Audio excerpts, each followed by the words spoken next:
Oh, hi there, baby bats. Hey, it's your Goth Dad, Dusty, and I am here to bring you a new episode of The Fright Lab.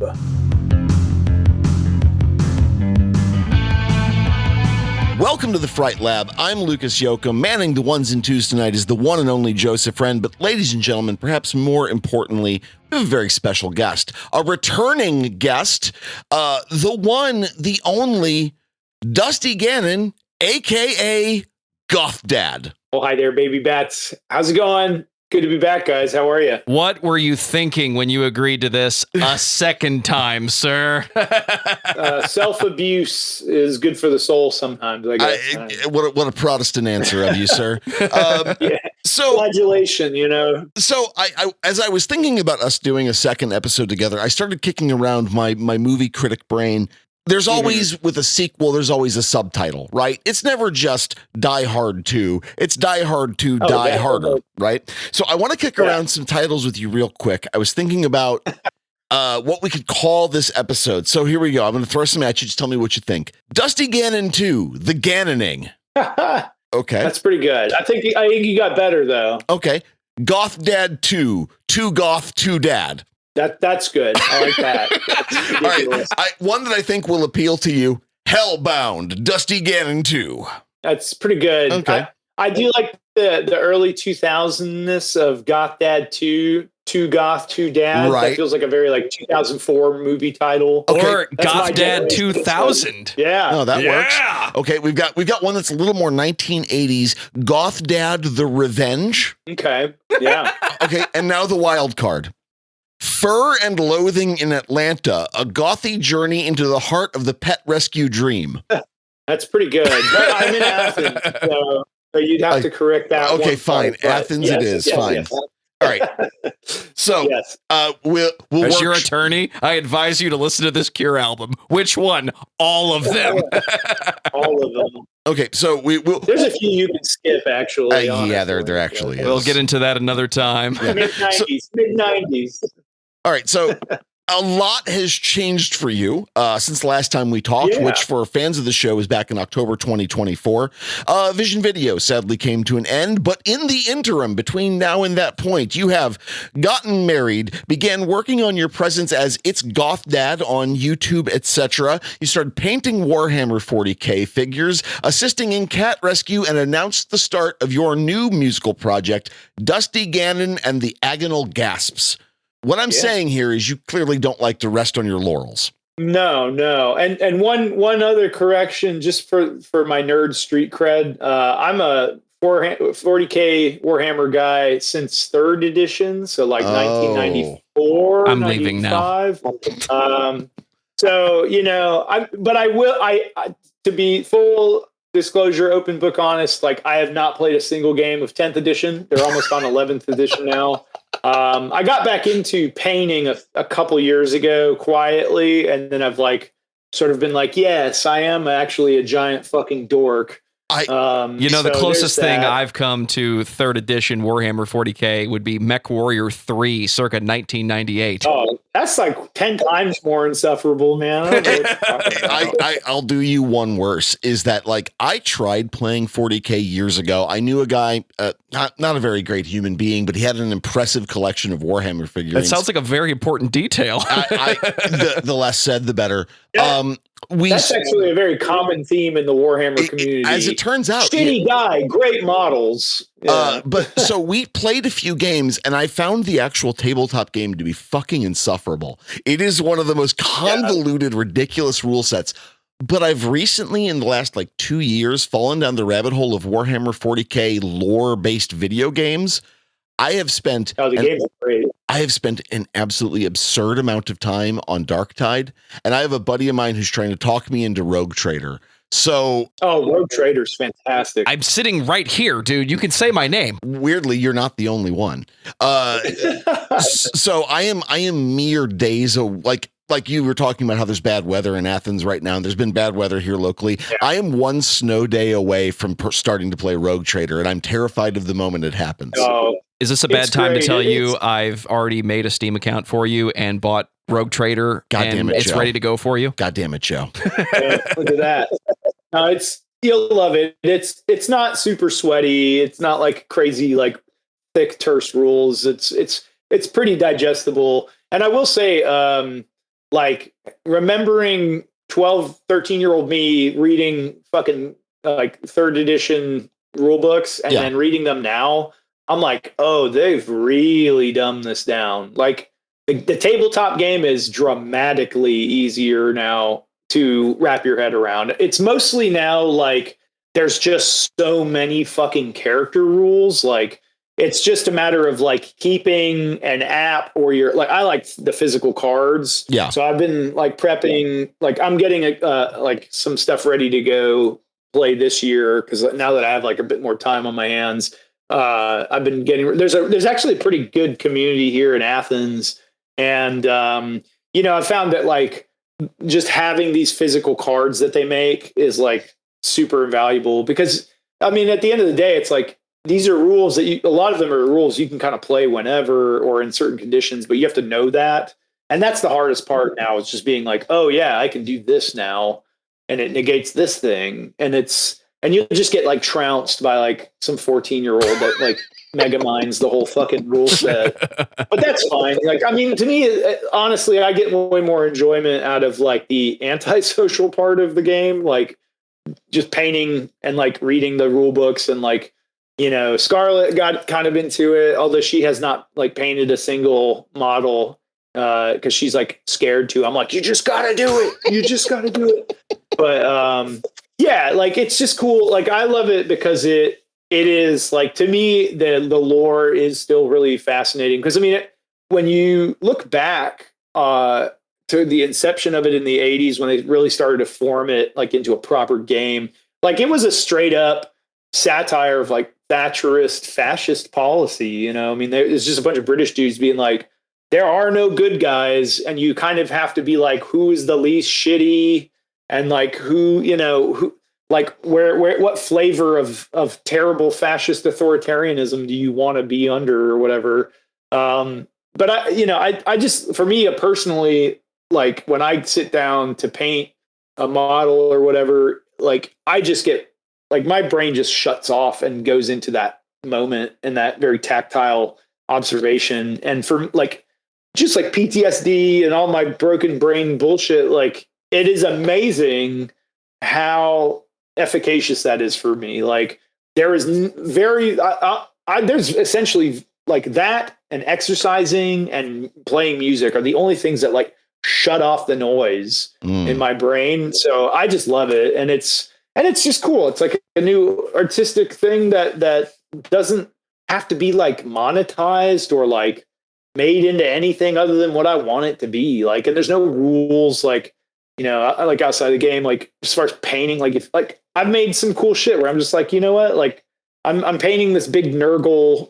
He's like this big nasty plague demon god thing, and I was like, I'm gonna make him like pumpkin themed. So I like made this great orange pumpkin Nurgle, and like I've been painting it for like 3 months now, and like, you know, I'm not gonna sell it or like I'll post about it maybe, but I'm not gonna be like trying to get in with, you know, like it's just for the sake of enjoyment. And I think, I mean, honestly, like not to go too down the rabbit hole with all this shit, but like that is a thing to me that society is really lacking right now that I've found a lot of joy in, is like just doing things for the sake of enjoying them and not turning every fucking hobby and everything you love into like a side gig or some monetized thing or some promotional thing. Just enjoy life.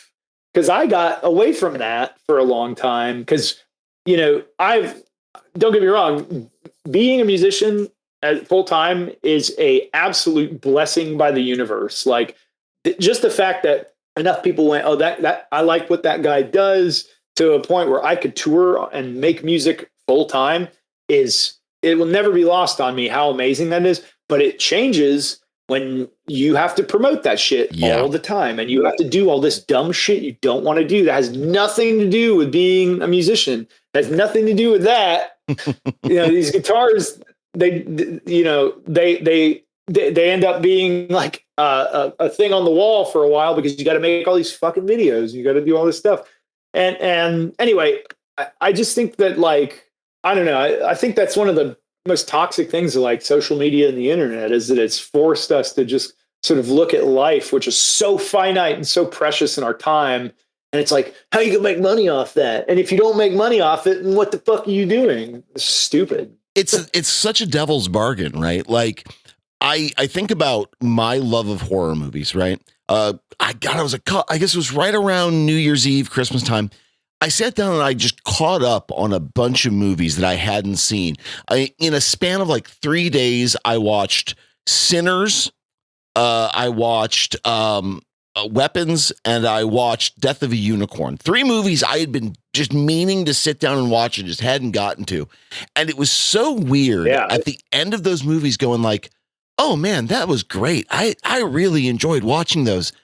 Wait, I don't have to write a review of those if I don't want. Isn't that something fucking novel that I don't have to think about? It is so easy to fucking stop loving a thing you love when your life depends upon it. Yeah. Yeah.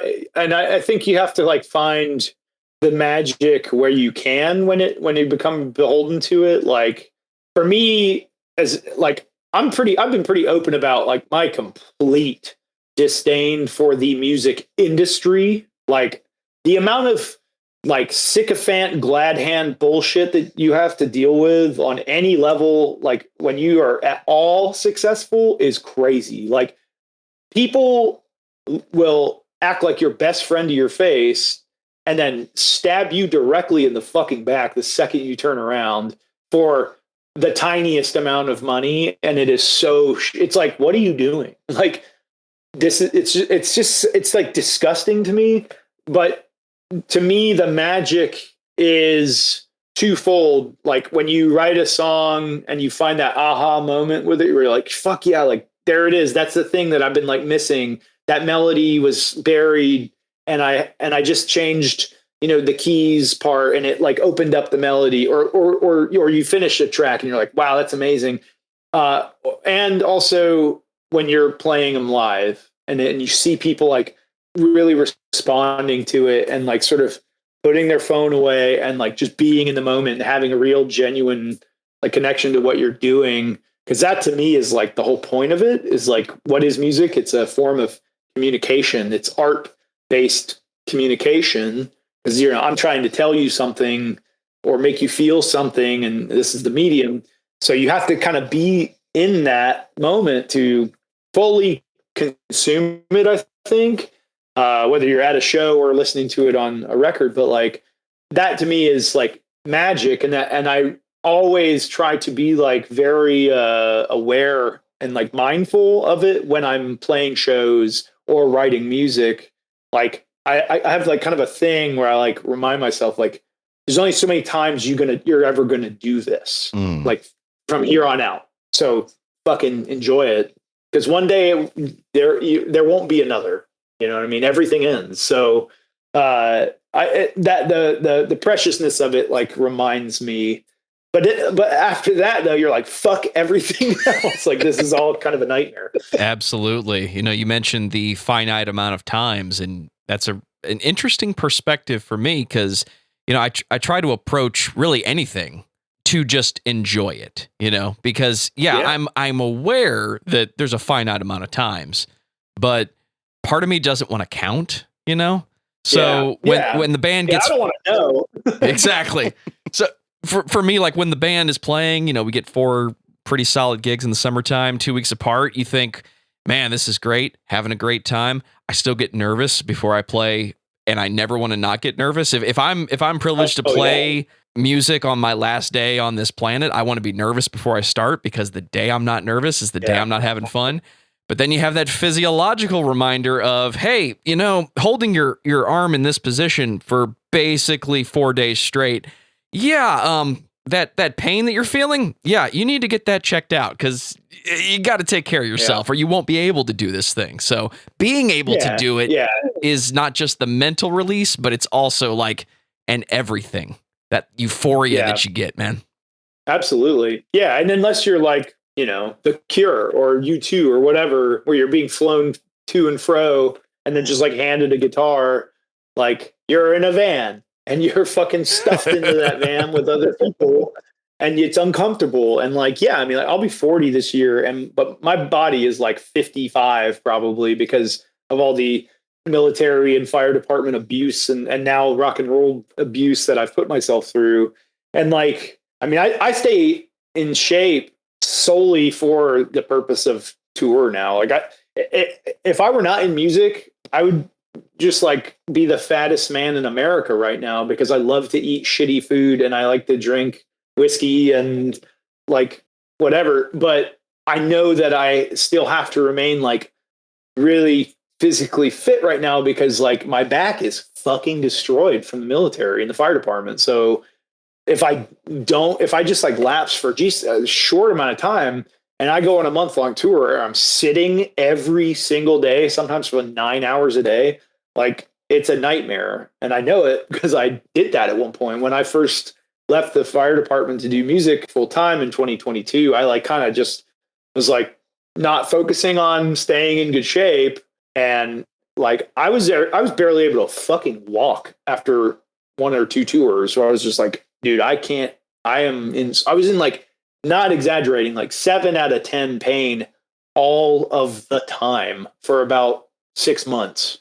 And, you know, so I've learned like to mitigate that. But like, yeah, I mean, everything is a consideration, a factor of like, can you even do this? And it just like I think music and performance art is so unbelievably like tenuous insofar as like, is it even going to happen? Like if anybody gets sick, if you blow a tire, if the fucking engine goes out, if the gear gets stolen, if there's a million ifs, and it's like, it's a miracle when it all actually works like at all. And it's like, yeah, so I totally agree with that. It's so I mean, and for me, it's a matter of like right now, especially, I could go back to work on a number of other things. I could actually go back to school, which I've thought about, you know, to get a master's degree, and I thought about going to work, probably not a fire department because like I'm just so fucking like chronically injured that I don't know if I want to keep doing that, but I could get on an ambulance again. I could get my paramedic licensure very quickly.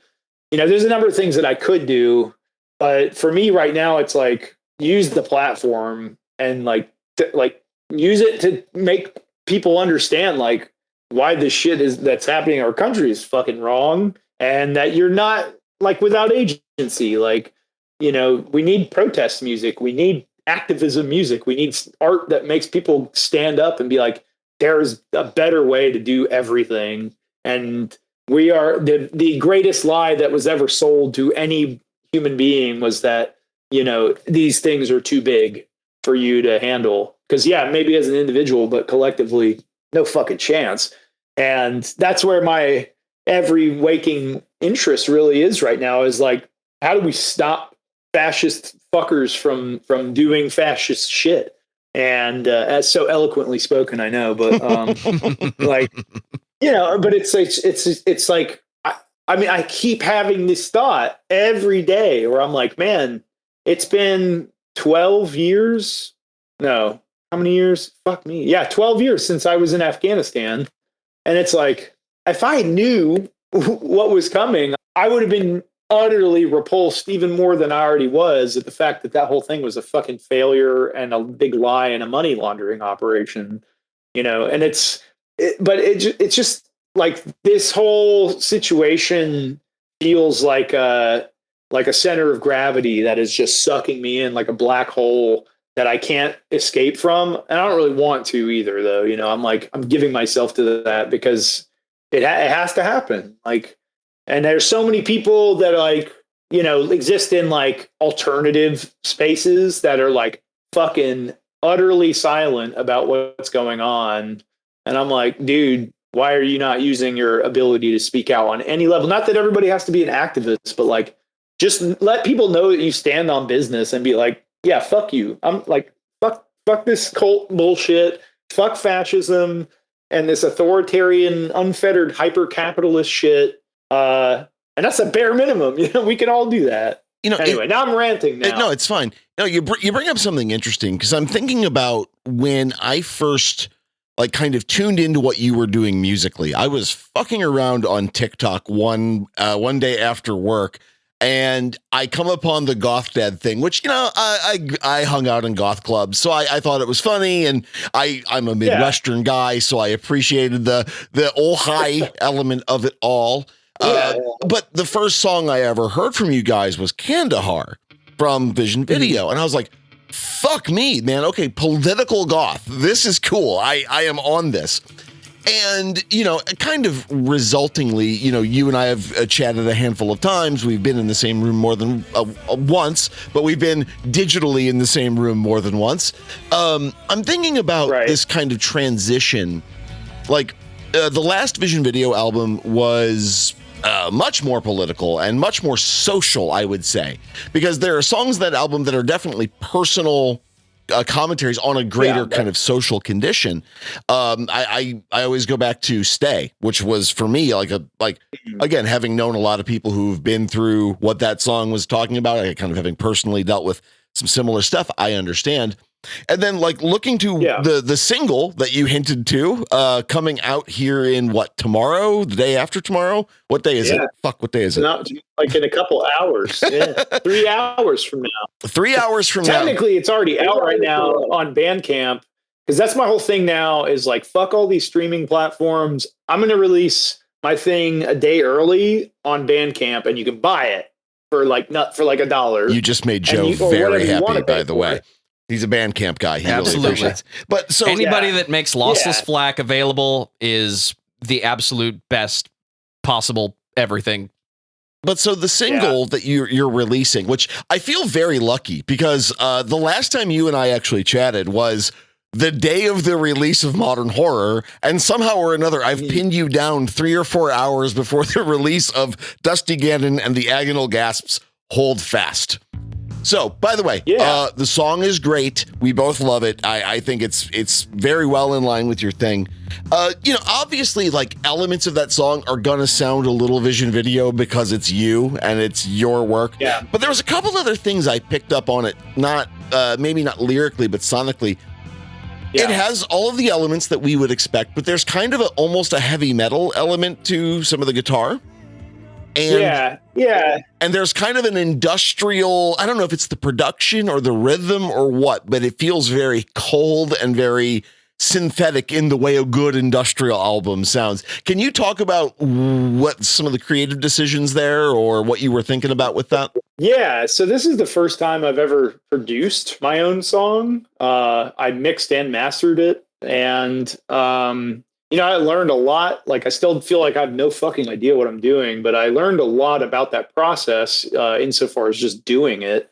And, when it, like, I wanted this project to have sort of like that mid 80s drum machine feel. Yeah. So I've been using like a Linn drum, VST, which is like, the archetypal, like, I mean, you've got your Roland like 808s and all that stuff, but Linn drums to me are like there's just something so sonically pleasing, and I'm really, for whatever reason, I'm able to kind of manipulate a Linn drum like in EQing. This is all nerd shit now, but like you're talking to nerds. It's fine.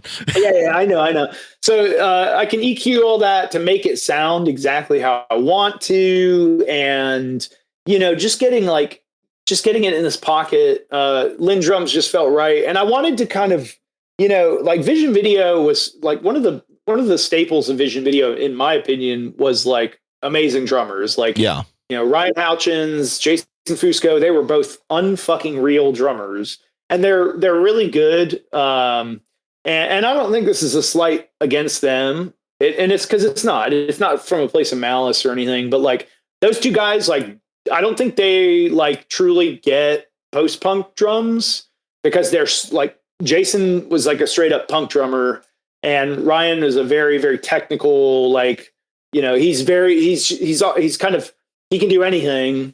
But one of the sort of cornerstones of post-punk and goth rock is actually it's very driving, but minimal rhythm. section. Like the bass is more important than the drums. Yeah. Typically. I mean, obviously you can do whatever you want and there's no rules and I don't like confine myself, but my taste tends towards the classic stuff.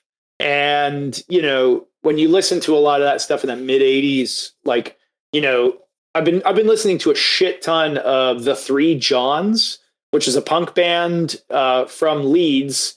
You know, Leeds is the city where goth, in my opinion, really, really started, because that's where you had the March Violets. That's where you had Sisters of Mercy. You know, all these bands came from there.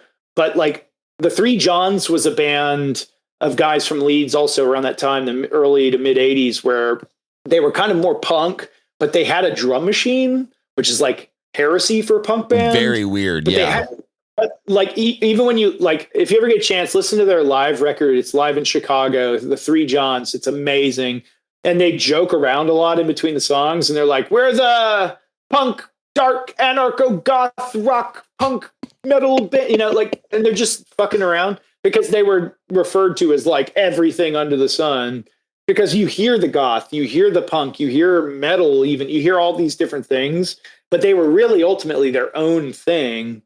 So anyway, you know, that's like with you mentioning metal, like that's kind of the direction, not metal, but like that own presiding identity that transcends sort of genre is kind of what I'm going for. I mean, I think all this stuff is going to lend towards goth rock and post-punk, but like the next single I'm working on is called Death Knell, and it's kind of this grungy, gothy, metal-y. I mean, I don't even know. I've been working on this song every single day for a month, and I can't accurately nail one thing. But, you know, for me, I think I try, like with Vision Video, there was like, I was trying to write goth rock songs because I wanted to be in a goth rock band. And I don't think there's anything wrong with that. I think what it does do, though, is it eventually kind of brackets you in and you get limited and you get, and honestly, when you're trying to make something, you end up kind of missing the mark a lot of the time because you're trying to make a thing that is an idea of a thing instead of just making whatever. So, you know, that's all just not to say like that I don't like Vision Video and all this shit we worked on and all the stuff that I wrote, but this thing is just me writing and there is no input from anybody. And I'm kind of being like a curmudgeonly, uncompromising prick about it. Cause like I've shown people stuff and they're like, well, have you thought about this? And I'm like, no, and I'm not going to. Because if I like it, I'm not going to like, this thing has to be sort of, at least initially, it has to be very much so to appease my desire of what I want to hear.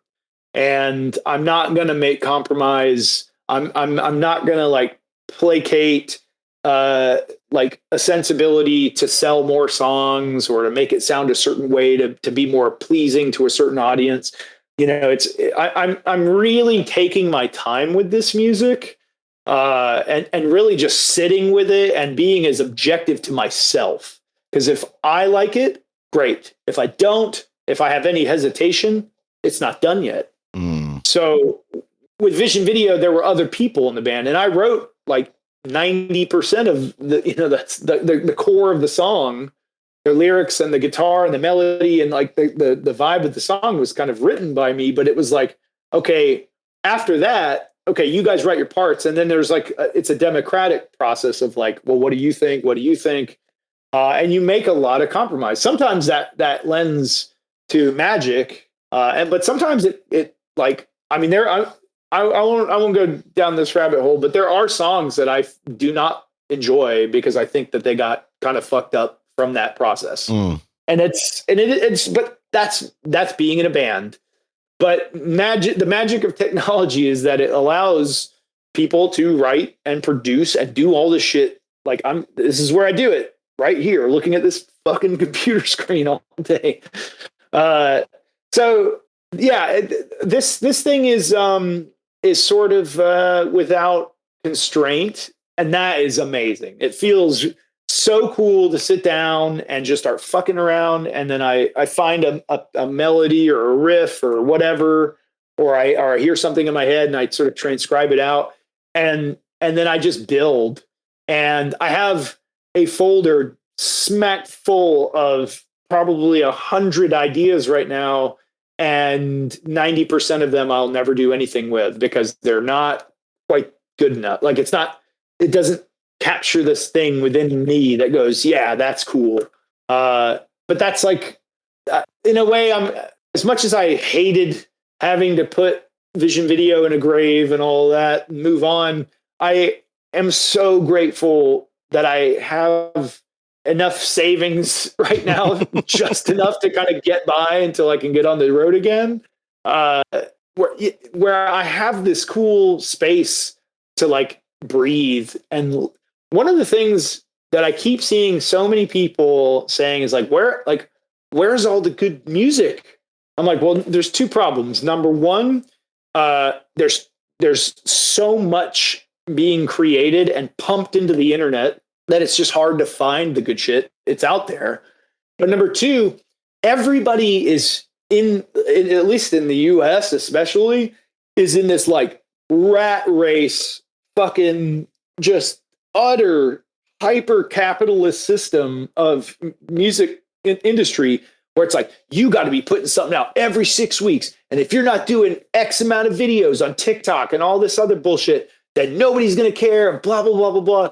And it's all a fucking lie. It's a big scam.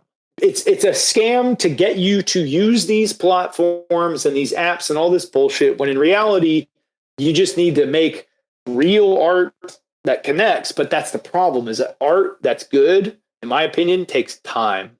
Unless you're a fucking virtuoso, which I'm not. I'm an old punk rock, goth rock kid. Like, I don't know what the fuck I'm doing.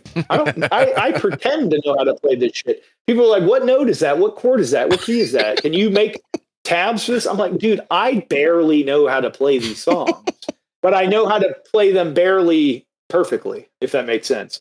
Absolutely. We talked about the band Author and Punisher a few weeks ago, and one of the kind of thesis opening statements for that conversation was music production has changed so much over time. Every time it gets cheaper to do something, that kind of becomes the radio standard for a decade or more. Hence the 80s with the fake drums, and everything that happened in the 90s up to and including nu metal. Now it's so easy to make music. We got to the moment where the technology kind of caught up, and now you can reasonably have an outstandingly good guitar sound, etc., using just a computer. And I compare that to that time in the early 2000s where we had the pods, etc., where you could do it, but it wasn't great. But then we skipped over that, and now we're talking about I hate calling it intelligent because it's not, but the AI applications that are kind of being shoved down our throats to make the fake music. You mentioned finding music a moment ago. Right. And again, we discussed this talking about Author and Punisher. Why is this band worth talking about other than the fact that they're good? It's that this sounds artificial, but it's being made by a human, versus this is artificial. And now that streaming service that I'm paying for so that I could have access to all the music in the world yesterday is now shoving the actually fake music down my throat.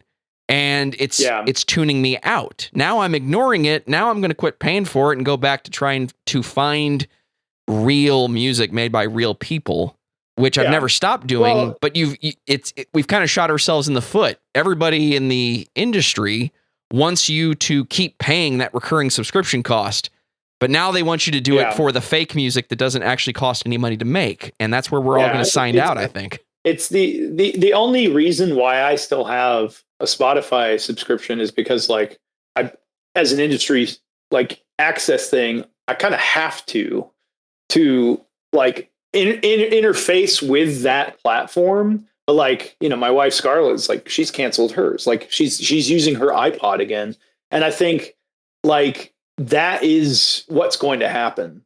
I mean, and that's what's happening to our society in general. We're being subscribed to death. Everything is a subscription. Nothing is being owned anymore. You can't even own like video games. In 10 years from now, nobody will own, like, everything is getting to this like end stage capitalist subscription based thing. And I actually think that there's going to be a very intense grassroots like revolt against that, where people are just going to stop paying for this shit because, like, yeah, okay, you can do that, but you can't force people to pay for it, and people will always find a way around the shit. Like, it's just there's a million ways to usurp a surefire like capitalist money scheme. And I mean, I think, like, that's why, as much as like AI and all this crazy shit's going on, and I think I do think a lot about, like, man, did I really like screw the pooch by jumping out of the fire department where I was gonna like retire from that in 10, 15 years of total service, and I went into music in 2022 full time. But one thing that I realize is that, like, if you're a top 40, or not top 40, if you're a pop musician that makes like easily digestible, quickly forgettable music, you're in fucking trouble, because the machine is going to make that shit all goddamn day. But if you make something that is real lived in experience, because I have not seen one piece of AI created anything, film, music, photography, physical medium art. I have not seen one, and I'm not exaggerating, not one fucking thing that has made me feel anything. It's all super flamboyant. It's too much. It's too fucking, the language is too florid. The video has too much stuff going on. There's zero nuance. It doesn't understand nuance, because nuance is a human perception skill where you feel something because you know it's real and you intuit that it's real. And the whole point of art is to connect and to create and to feel less alone, because you've made something, whether it's just a pretty picture and you're trying to just say, hey, look at this beautiful majesty of nature, or a beautiful manifestation of my mind, or something that's like more emotionally evocative, like, hey, you're not alone thinking these thoughts or being in this kind of circumstance or whatever. And that, to me, is the whole fucking point.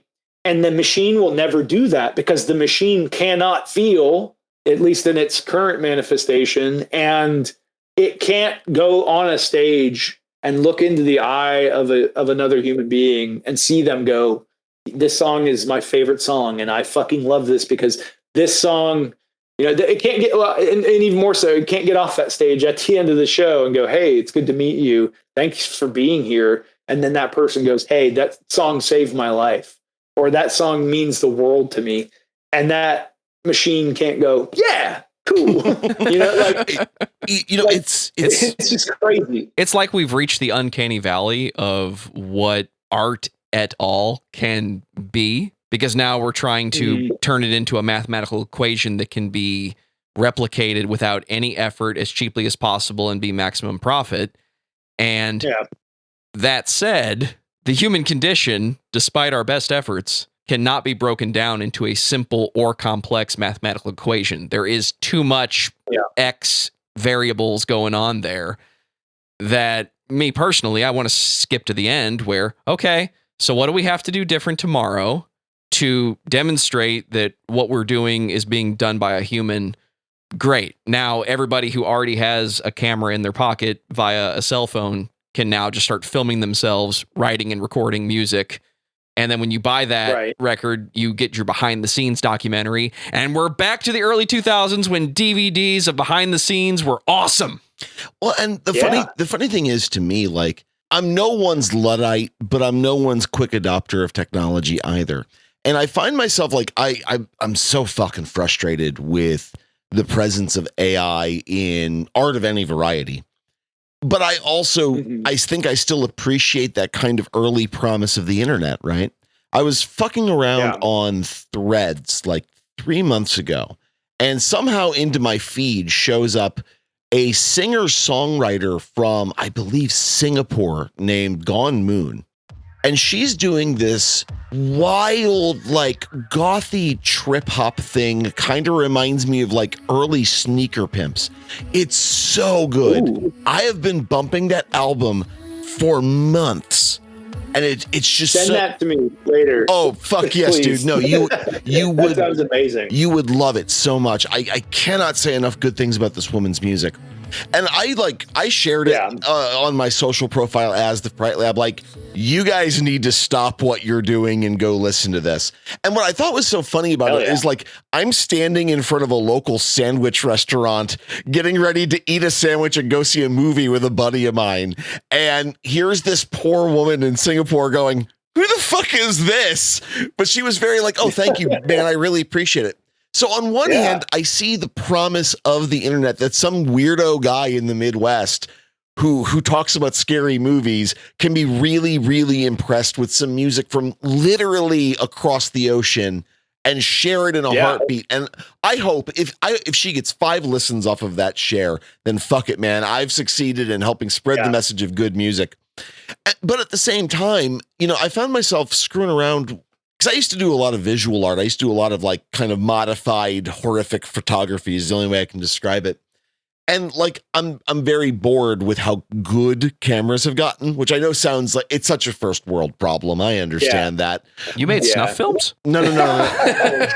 We don't talk about that, Joe. We don't talk about, but I started AI generated, but I started looking at a lot of like low res cameras and like intentionally damaged 35 millimeter because I'm interested again in maybe not analog art in the most direct sense of the word, but returning to kind of an older way of looking at stuff before things became hyper real, you know? So it's funny you mentioned that and talking about the song that I'm putting out shortly.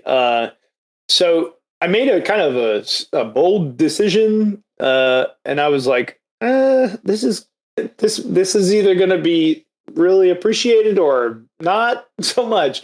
But I didn't do any pitch correction to my vocals at all. And I have no plans to do so for any of it on this record.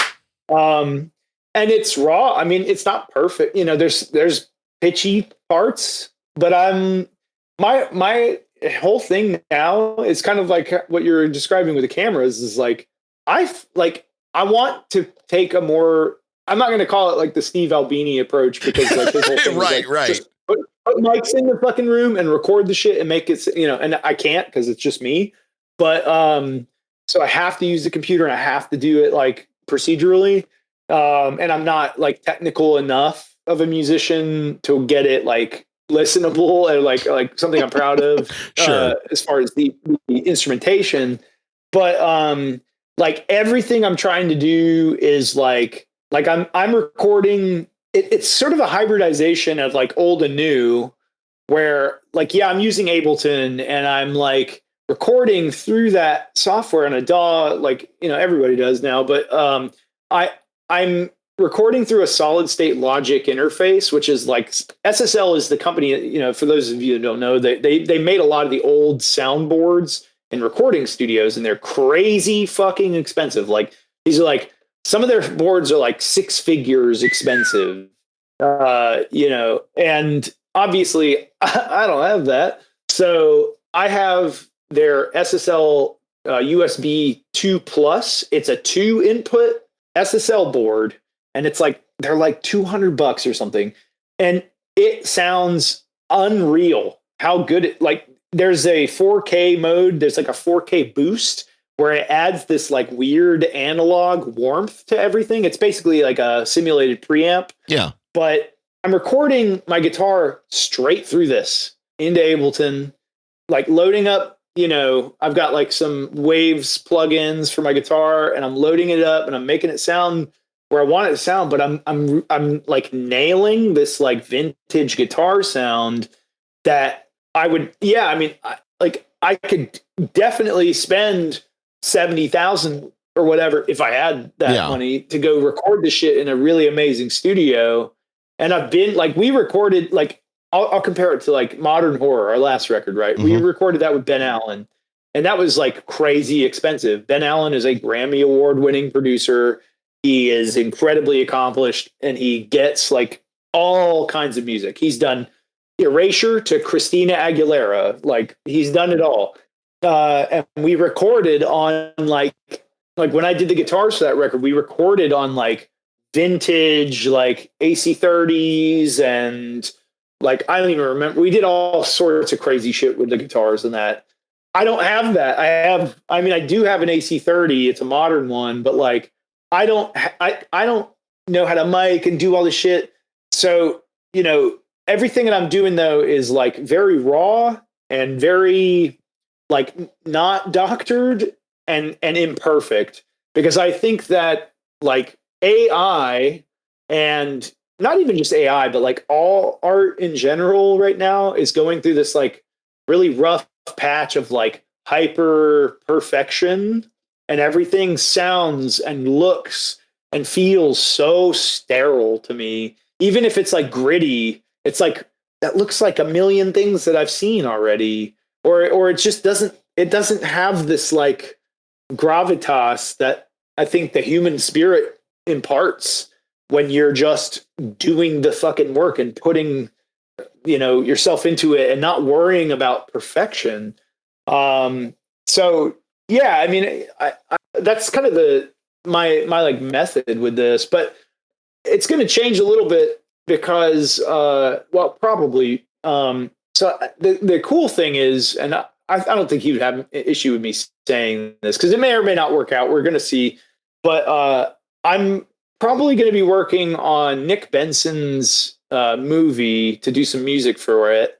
Nick Benson's a makeup effects artist. He did Nightmare on Elm Street 4. He did Tremors. He did Night of the Demons. Like that's his. Oh my God. I fucking love Night of the Demons so much. Okay. Yeah. It's one of my favorites. Like that movie's like responsible in part for getting me into goth because of like Stigmata Martyr and Angela doing the dance. Man, that scene affected so many young men.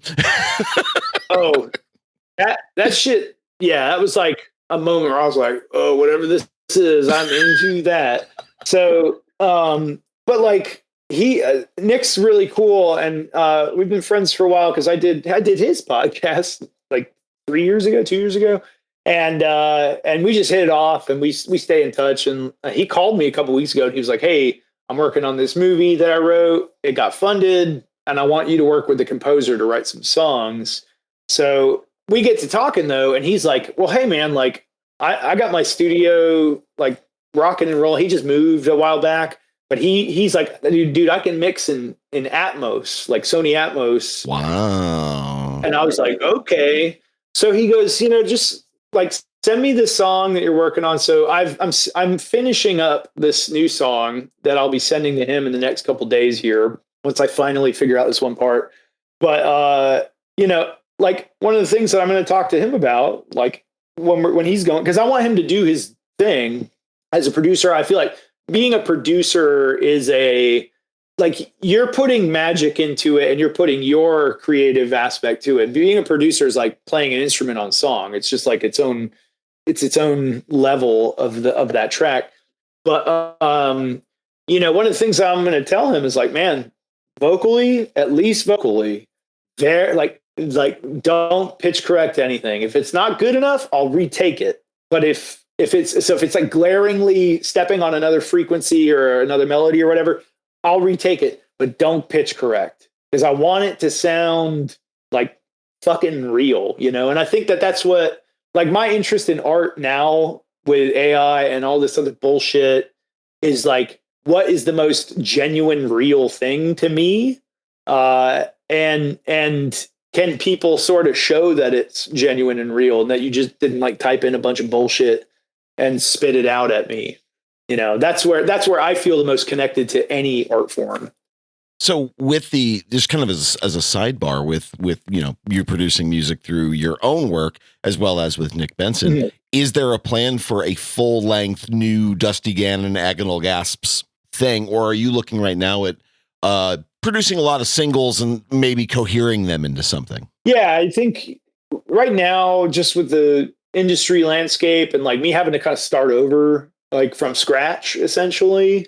Well, not from scratch, but like with a very new project, like it's like I can't just go tour right now, like because it would like name recognition and the fucking promoters are like they're like skittish animals. Like you have like they're so worried about losing money, even though half of them do fuck all. They're like, yeah, promoter.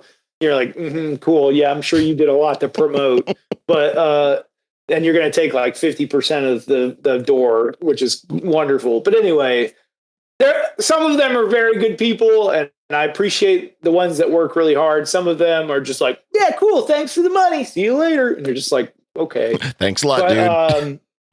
Yeah. In any case, with it being sort of from the ground up again, I am focusing on singles for now. But I think that I kind of felt the same way with modern horror with Vision Video. There's like a moment that you hit with most albums or whatever, unless you're like creating a concept album or like you have a cohesive body of work that just came together really quickly or whatever. But there's usually a moment when you're writing a bunch of stuff and you're like, you start to see the shape and form like coalescing, and I'm getting almost there where I'm like, I see what this is wanting to be. But it's so early on in that process that like, I kind of want to like, just like explore throwing a few curveballs and like see what I can discover in the process of creation that's unbridled and not like confined to like, when especially when you're in a band like Vision Video, that's like 3 records in and you're like writing music, you're like, all right, we have a sound. And whether you do it intentionally or not, you start writing to that sound. You start writing to the audience and you start kind of creating things that work for the sound. I mean, there's so many times I wrote stuff for Vision Video. I was like, this is like too much. This is too like aggressive or whatever, or whatever, or just too different.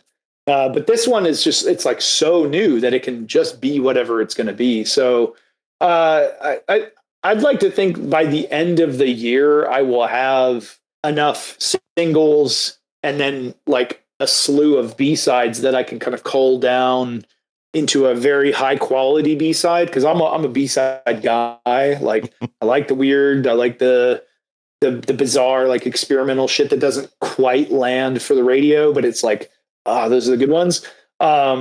So, I could easily see like a record being out in early 27, but no earlier than that. Sure. We got into a cycle of like, go with Vision Video because we were touring so much that it was like, you have to in order for anything to get done. And I fucking hate that because like the older I get and the more experience I get in this realm of industry, like we pushed things to happen. So we had things to sell because you have to pay the bills and it's so marginal. Like on our level with Vision Video, it was so marginal. It was like, we got by, but only just there wasn't much for the future, like, yeah, it's like, then that tax man cometh every year and you're like, fuck. Because everything is, pre-tax. So yeah, like I paid a lot of money this year in taxes. And I was like, God damn it, dude. But I mean, that's the trade-off. I also don't have to listen to some douchebag like telling me to do anything, well, for the most part. There is that. So kind of speaking of your creative output, like you've talked kind of around this and there's been a change in like your YouTube presence, things like that, from Vision Video to It's Goth Dad. And I won't blow up anybody's spot, but in a private conversation you and I had via email the other day, you were saying that you had interviewed somebody for It's Goth Dad. So let's clear the air as best as we can. What is the aim of It's Goth Dad? I believe you said something along the lines somewhere between interviews and like old school horror host. What can you explain what the It's Goth Dad vision is? Yeah. I mean, so the concept that's very loose still. I mean, I've got some work done on it, but it's still really got to get fleshed out. And I've been so busy with like a million other projects that I haven't had a lot of time to sit down and like really hammer this down. But like, so basically I'm going to be making this kind of like late night hosting show that will be somewhat regular on YouTube, like at least once a month. If not, I want to try to do it like once every 2 weeks. But, you know, I want to get into this realm of curation. Because one thing I will be like a pompous asshole about is that I have very good taste. And there's a lot of things wrong with me, but my taste is not one of them. And so I want to champion things that I think like have special meaning in the world that we live in now, and not just like look at the past and be like, oh, wasn't the 80s so cool? We fucking know that the 80s was so cool. We've watched the goddamn movies. We've listened to the records. We know it's cool. We're at peak nostalgia with things like Stranger Things, etc. And all we're doing now is we're like replicating like nostalgia porn, and it feels good, but it's very hollow, and it's already been done and better most of the time. So I want to kind of bring people in the horror world and the goth world and all the things that I like in my life to a more modern, like active sense of what is happening that is just genuine and cool. So the concept is basically, you know, I'll come out, I'll kind of joke around, talk about, I want it to be topical to what's going on in the world. So like, hey, here's some fucked up shit. Here's what you can do about it though.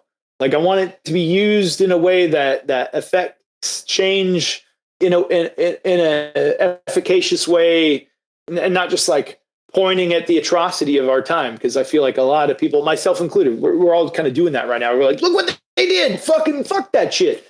But we need to start going, well, what do we do about that? Because 99% of the times there's something you can do about the horrible thing that's happening, even if it's small. But if we all do it, then cool. So it'll start with something like that. But the core of this show will be interviews with people that I just think are interesting, you know, like, and it won't be the bullshit like, what's your favorite horror movie? That to me is so boring, and it's so replicatable. And that person has answered that question like 40,000 times. So to me, I want to get to the core of like why people are engaged with the things that they do. Like, what is it that brought you into this realm of creation or facilitation or whatever it is that the person does? And then, you know, I kind of want to end it. Each show, I really want to end with like either a live, not like in here, but like a live recording of a band playing live, or like a music video, like very old school MTV. Because like for better or for worse, I have people that apparently don't think I'm that stupid and want to listen to what I have to say every now and then, and I want to give them things that I think are valuable at no cost. So I just want to champion the music that I think that is as good as anything that was written in the 80s or the 70s or the 90s or whatever. So that's kind of the goal with that show. But you know, there's no form to it right now, so it's like open, and I'm kind of still wargaming different bits, and like, you know, kind of like have you ever seen like John Oliver's Last Week Tonight? Yeah. Or like any of those shows, like The Daily Show, they have like little reoccurring bits that are funny or interesting. And I kind of want to do something like that, where it's like, hey, here's my like poorly painted miniature of the month. Here's what I did this month. Like he had to try so hard not to go directly into character. Did you notice that? I noticed it was your restraint is impressive, sir. Yeah, and that's the other thing is that the character will be a little like less like, oh hi there, yeah, oh geez. How long can you do the Minnesota? Yeah. Depends on how much like Narragansett I've had drank into my system or something. Actually, no, that's like a Kentucky beer or something. What's the oh fuck, my brain's not working right now. Like, what are all the like shitty Midwestern beers? Oh God, I mean, I don't know that I'd say Youngling is shitty, but like compared to Budweiser, and I say this as a St. Louis guy, fucking Budweiser, man, good God. But like Youngling, or I mean Narragansett, it's not terrible. It's all right. Yeah, it's better than PB. I mean, PBR is like a very Midwestern beer. Woof. That's Michigan, Wisconsin. I don't know. Michigan, I think. Anyway, Dennis Hopper loves it, by the way. Yeah, Dennis Hopper. Blue ribbon. Heineken. Fuck this shit. Fuck anyway. That shit. Yeah. So anyway, I could probably do it for quite a while. But do you want to? Not really. I mean, because that's the thing is like when you create something like that, you're sort of bound by limitation. And that's just so like, that's something that I want to get away from. Not that I'm like, I don't mind doing like the Midwestern thing, but it's like, I'm not Midwestern. I never was. And I don't know what the fuck. I've been there a handful of times on tour and that's basically it. And like, that was cool, but there's only so much you can do with any one concept. Mm-hmm. And it just feels like, oh, that's something I have to think about, So I'm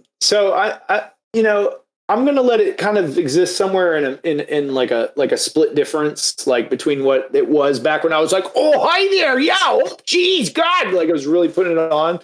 And now just like me being me, because I'm also going to be 40 this year and I'm like actual dad level age now. So I'm like, yeah, I mean, I can just be myself and try to give like the younger people within like the goth scene or whatever scene, like my experience, my knowledge. Cause like, I don't feel weird about like when I was in my like, earlier 30s, I felt a little bizarre about being like seen as like an authority figure in any scene or anything. I was like, I'm just like a fucking dude. I don't know. But now it's like, yeah, I'm older and I've been around the block a couple times and I can tell you like based on experience, like this is why you should care about this. This is why this matters. This is historical context. I've read more books about like all these books. That row is music books about goth and post-punk music. That's it. And I've read every one of those and I know this shit, A lot of people have said a lot of things about art and performance, and I can't quote many of them with 100% accuracy, but one of the hardest things to do when you are creating something is starting. So the best time to do it is yesterday. The second best time is today, or maybe I said that backwards.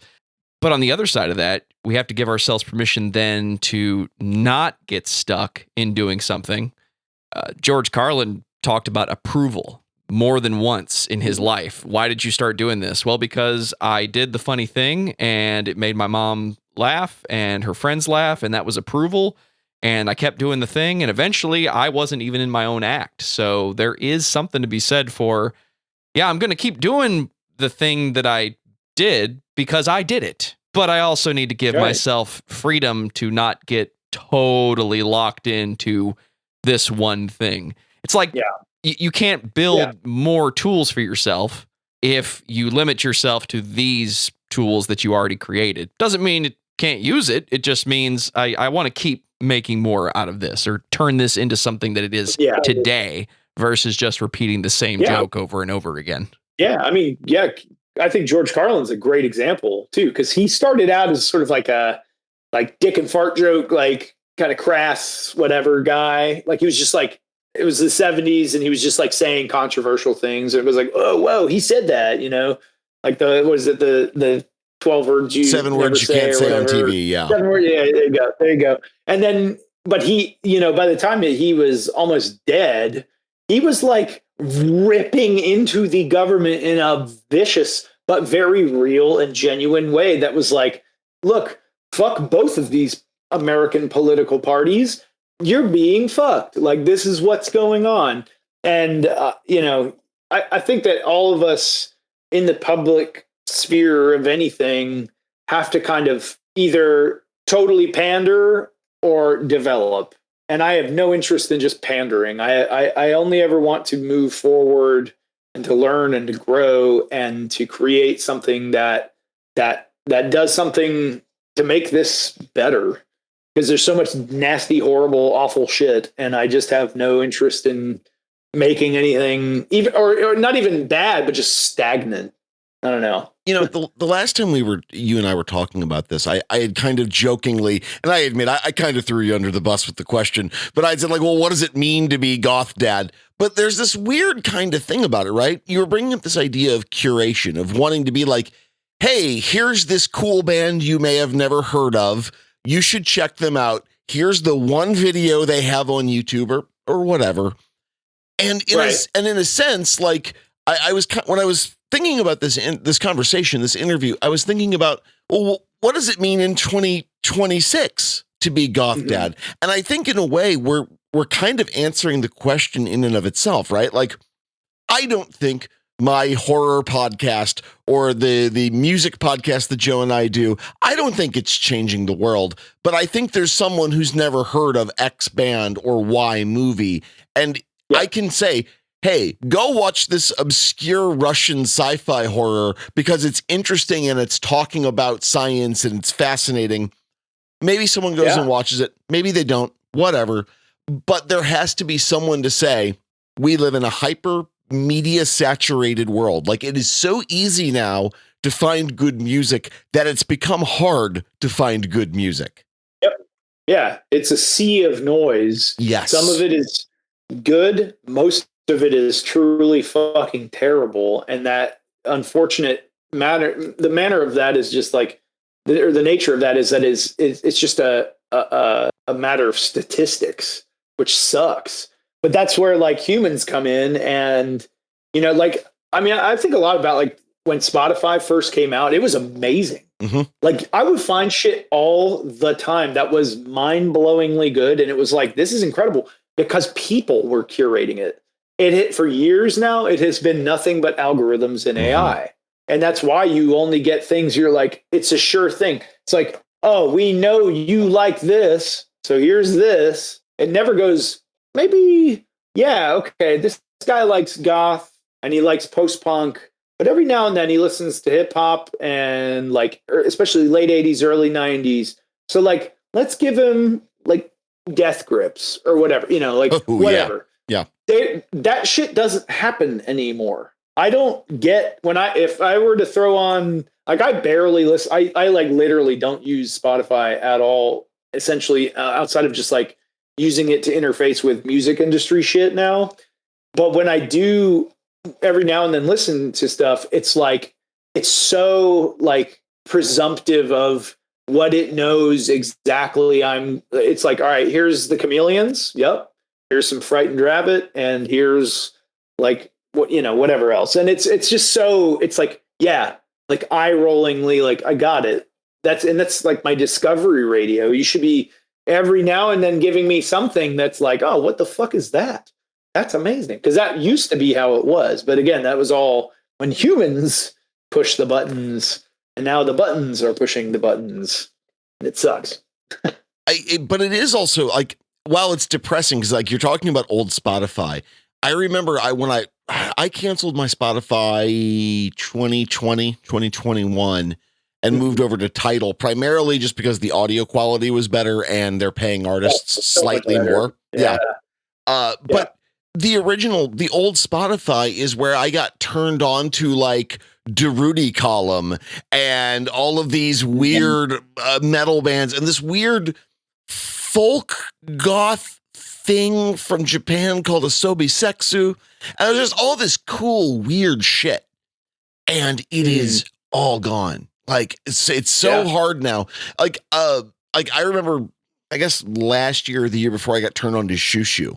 And I was thinking, if I had heard this 5 years ago, I'd be utterly fucking obsessed with this band now. And it's such a shame. Yeah. But at the same time, I always feel like the pendulum is always swinging. So there's a part of me that says, yes, this is true. It's a pain in the ass to find good music or good movies anymore.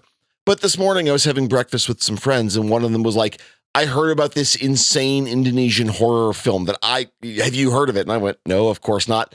I managed to maybe track down a slightly less than licit copy online, but I'm going to give it a watch because allegedly it's fucking terrifying. So I'm hoping there is this part that like the pendulum's going to swing back a little bit. And that kind of brings, I think it will. And that kind of brings me to something I've been thinking about. And it's one of the real reasons I wanted to bring you on tonight, because I need outside help to help process this thought I've had. So in like the last 5 years, but in the last like year and a half specifically, it's been real good to be a horror fan. Like, Christmas Day last year, my girlfriend and I went and watched Nosferatu, for Robert Eggers' iteration of Nosferatu, and it chilled me to the bone. It's fucking terrifying. It's so good. But in the same year, we got Sinners, Weapons. The year before, we got Cuckoo. We got Long Legs the year before that. We've had just The Substance, which is just don't eat before you watch it, is all I'll say. It's been real good to be a horror fan recently. So I've been trying to figure out, like, when did the worm turn on the genre, right? Like, it seems to me, I want to say it was either The Cabin in the Woods or The Babadook, a movie I'm not particularly fond of, but those movies feel like they were a real turning point in pop consciousness when not only was horror kind of acceptable again, but it started being real gross and real scary. Like, am I the only one seeing that? Or? Yeah. Well, I think, there's sort of that, like, 30-year cycle of pop culture where everything sort of gets recycled and it's just like a lesser version, but it sort of pays homage to the thing from, like back in the teens, like the 20 teens, we were watching a lot of shit that was like, remember the 80s? Yeah. And it's like, yeah, we fucking remember. But I feel like in the horror world, like it's very similar. And I mean, obviously they're very similar, but the goth and the horror world are very, very similar. I mean, the people that participate, it's like the Venn diagram is almost a fucking circle. But like the problem with both of those communities is that they worship and venerate like sainthood anything that came from the 80s, and anything after is sort of like a descending quality. And I think the reality is more it's less about like what was being created in a way, and like more about like why it was being created, or like the gravitas of the times in a sense. Like what I always remind people of the like late 70s, early 80s, you've got to think contextually to history and time. Everything that was being made in that time was very dark and very, very gritty and real, because everybody thought the fucking world was going to explode into nuclear fire like that. Like you were just going to be walking down the street one day, flash, it's over. And if you survive, even worse. And that was the big thing. There was also mass unemployment, rampant inflation.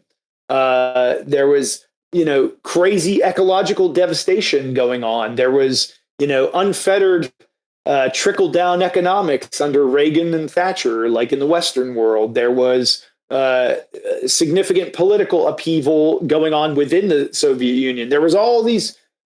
It was a pressure cooker of time, and I think that those societal forces made like marginal weirdo artists really kind of go, oh, I got this idea because I see this world that I live in, and I got to fucking make this thing that mirrors the world so that I can process it, because it is insane that we ever wake up any one day feeling like the world could explode into fucking nuclear fire.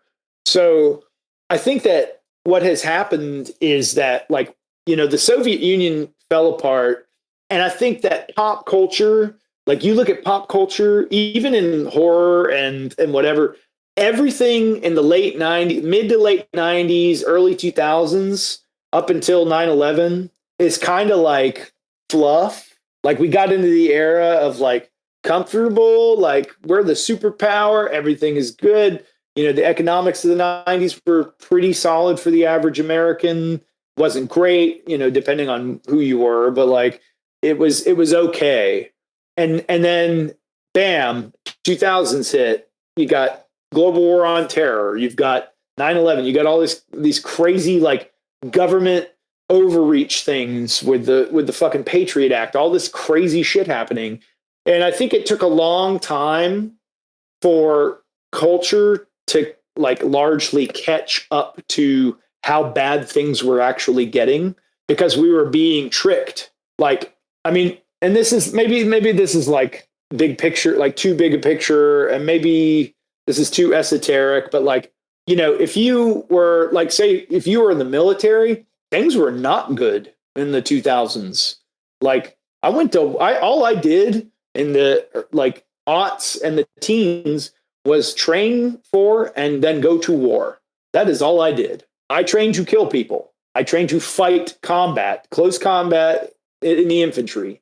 My reality that I experienced all the time was so different from my friends that I went to college with or high school with. They were all like doing, they were going on trips and doing like crazy shit and like getting jobs and like they were living life. And I was in this weird reality that was like, no, you're going to this dark place. And, I think like that certain enclaves of society or people that were just like hip to what was happening saw between the margins and they said, oh, this is the reality. But it took a long time for culture to catch up to that reality. But by the time you get to like, Obama's end of Obama, where drone warfare is proliferated, the economy is starting to do weird things. It's not bad yet, but it's starting to do weird things because of all the debt. And then you get Trump, and then it really gets fucking crazy. And I think that's when people started to go, oh, wait, something's wrong. And it wasn't until Biden where they said, oh, something's really wrong. COVID happens, failure of that system, failure of the healthcare system to sustain because of political bullshit. We're watching a decline of stability, of control, of people's perception of what the government is supposed to do versus what it's doing. And then also a sort of like balkanization of social politics. If you're down here in the South, we live a very different reality than people up north for the most part. Because I'm in a town like Athens, but I walk 5 minutes outside of town. There's fucking Confederate flags everywhere. It's MAGA through and through. There's sundown town. I grew up in a sundown town. It wasn't when I was there, but it was historically a sundown town. So you start seeing the cracks forming. And I think that all those movies that you were talking about, all that stuff came from that time where the cracks were really starting to fissure into society. And I think that when you get down to it, horror for me, and that's why I am adamant, horror is one of the most political fucking things in the goddamn world. Because good horror, not just like, oh, there's a scary guy, knife and blood, whatever. Some tits there. Cool. That's all great. Nothing wrong with that. But the really good ones, the real fucking good movies, always have something boiling and seething under the surface. If it's not blatantly obvious, some of them are, but it's usually just right under the surface. And Cabin in the Woods is a great fucking example. Here's this whole government organization that is like hell-bent on protecting everybody from devastation of all these monsters. But in reality, they're all giant pieces of shit. They're like betting on who's going to die, and they're willing to sacrifice people unknowingly to appease this god, and it's this bureaucracy that ultimately fails and falls apart. And I mean, that all that kind of stuff to me is like why it's getting so good. And I don't think that we necessarily need to have like severe times for it to be good, but I think we need to be honest as a society.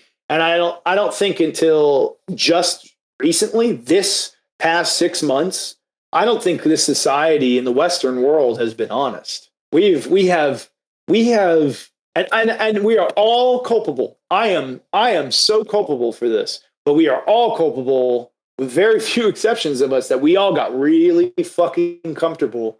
I got out of the war. I moved back here. I became a firefighter, and I was still in the thick of chaos and trauma, but I got comfortable, and I deferred my responsibility civically. But now it's like, yeah, we're here, and here's the reality, and people are waking up. And I think that to me, horror is a mirror always, and in most essential manner, it's a mirror of society to look at itself and go, what the fuck are you? And what is the real nasty thing? What is the real nasty thing? Because a lot of the time it's not the goddamn monster. I mean, it's kind of cliche, but it's true. You know, you look at 28 Days Later, right? The monster isn't the infected. It's the military. It's the person left to circumstance that has to slaughter their friend because they were bitten in a moment. You know, like it's savagery of the human spirit. That's the real monster. So yeah, I think that's what I think it's just like it's a scale that moves down into making honest art. And that's where we have to be right now. You know, I'm thinking about like a kind of, I don't want to say Tale of Two Cities, but two movies that come to mind that are just so fucking emblematic of different times and places with horror. Like, you and I are of a particular age group that I always think back to one of the most like, I don't want to say seminal, but one of the horror movies that sticks out is Scream, Wes Craven's Scream. Great horror movie. I still stand by the original Scream as a film. It's good. But rewind the tape about a decade and go to England, and there's this little film called Threads. Have you seen it? I don't think I've seen that. Okay, so there was an American film called The Day After Tomorrow, which was about nuclear apocalypse. Oh, no. Yeah. I have seen it. Yeah. Yeah. So for the audience who may have not seen it, Threads was the British answer to what if there was a nuclear apocalypse in a small British city? What would that be like? I cannot say gnarly. Gnarly is so the first time I saw that movie was with a buddy of mine. We had heard it was real fucked up, like real fucked up. So I said to another friend of ours, hey, I've heard this movie's really scary. Can you get a copy, and is it any good? She said, yes, I can get you a copy. It is really scary. I refuse to watch it. And I said, why? She goes, because my mom was paranoid and weird in the 1980s and made me watch it, and it scarred me permanently, but I'll give you a copy if you want one. So we ended up getting a copy, and me and a buddy watched it, and the film ends, and we looked at each other, and it was just this absolute dead silent moment in my apartment. We looked at each other, and he just goes absolutely deadpan and goes, all right, well, I'm going to go home and take a shower, I guess. It is just the gnarliest, most honest film. And I made the fool ass mistake of going to see a live screening of it at a local theater hosted by a guy who wrote a book on the movie. And it is just one of those moments that at the end of it, you could hear a pin drop. Everyone in the room was just bummed the fuck out. It was great. But it is a hard to watch movie, and it's very brutal, and it's very scientific, and it is very clear if a nuclear bomb falls anywhere in the world, we're all fucked. It is basically the premise. And I feel like comparing the kind of brutal Thatcherite, there is no alternative view of the world versus something like Scream, which is a good movie, and it's very scary, and it's very well done. Yeah. But it's pretty low stakes. It's pretty light. Yeah. There's a lot of levity to that movie. Yeah. I mean, I think there was, I think movies like Scream had their own messaging on like youth culture, and like trusting people is like a big theme in all of the Scream films. It's like, because there's always like betrayal and like, oh, like it's almost like Scooby-Doo level, like It Who is it? Oh, well, no way. Like, but I think that they also have like really solid commentary about like, like youth identity and like what your purpose is. And like, they explore it in a lot of different ways. So I won't belabor that, but like, I mean, it is markedly like way like, and again, that is a product of the late 90s and early 2000s, like very, very low stakes society at the time for most people. Like it was very like, there's no major nuclear threat, like, that we're perceiving, at least. There's no existential threat yet, but they're drumming this shit up, and it's like, yeah, I think that it's just like what we're watching now with horror. I think it's so spot on because it feels genuine to the concerns of the time. Like, when I watched, we watched 28 Years Later on the road. We were actually on tour in the UK with Vision Video, our last UK tour when that came out, and actually really like, a lot of people didn't like 28 Years Later, but it is a very Danny Boyle film. Like it is incredibly stylized. And a lot of people think of 28 Days Later, and it's one of his least stylized films. Yeah, it's very gritty. Yeah. Insofar as it's actually incredibly stylized, but it's the least like Danny Boyle stylized. Right. Because when you watch any of his other movies, you're like, Jesus Christ, this is it's like, it is an onslaught of sensory everything and just weird, like really weird.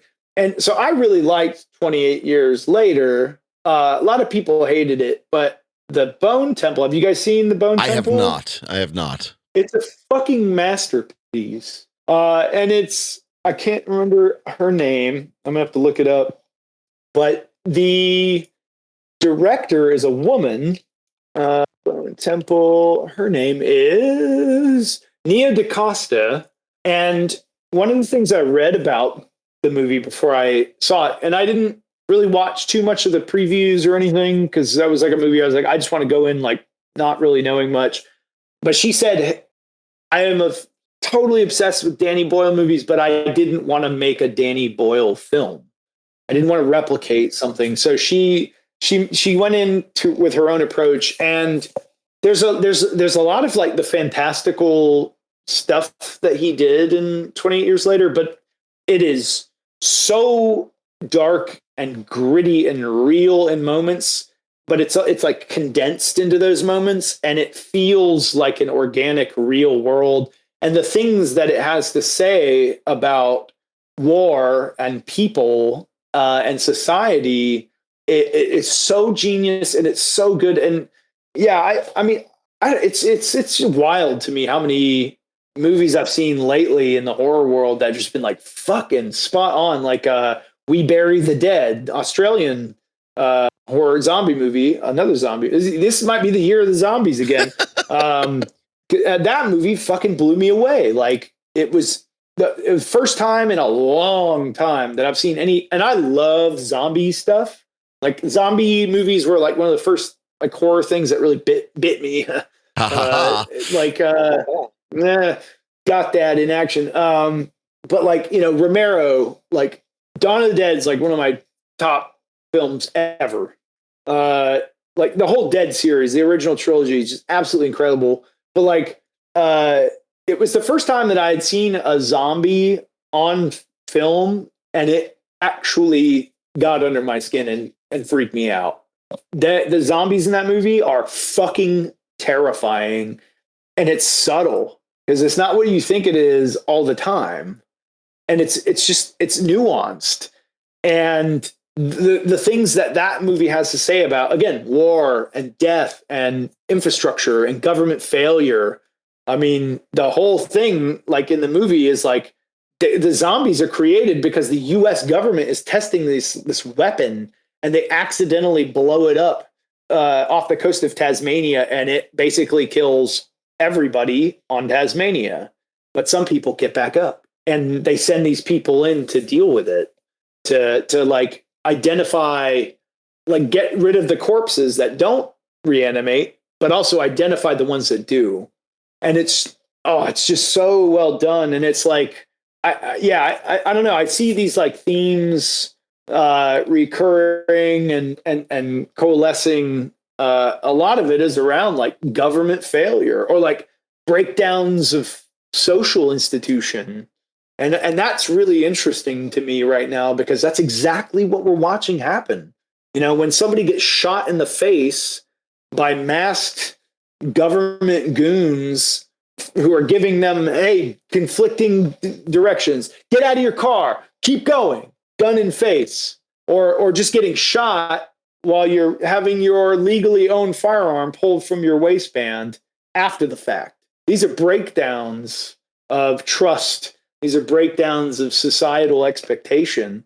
And I think that, you know, like there's a lot of questions about like, what is the family unit anymore? Like, what does that serve? Because people can't afford to even fucking have kids if they want kids.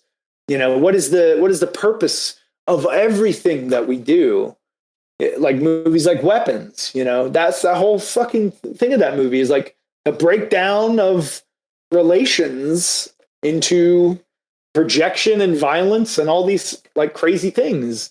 But I mean, yeah, I don't ever want to be like the guy that's like, we got to have bad times to have good media, but at the bare minimum, the shit is good now because like we're in bad times.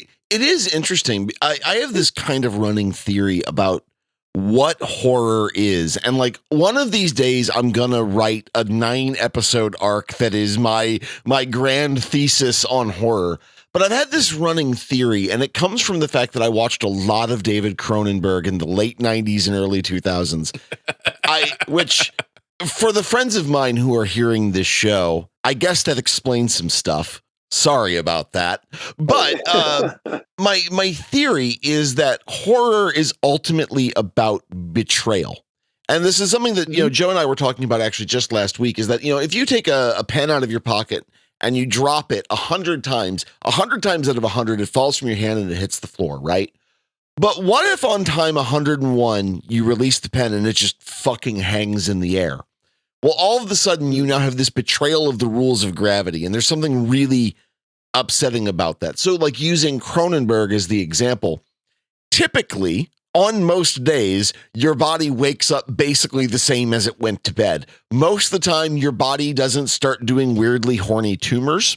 But if you live in the Cronenberg world, that's what's going to happen. Or you watch the wrong you pull a gun out of a stomach vagina. Right.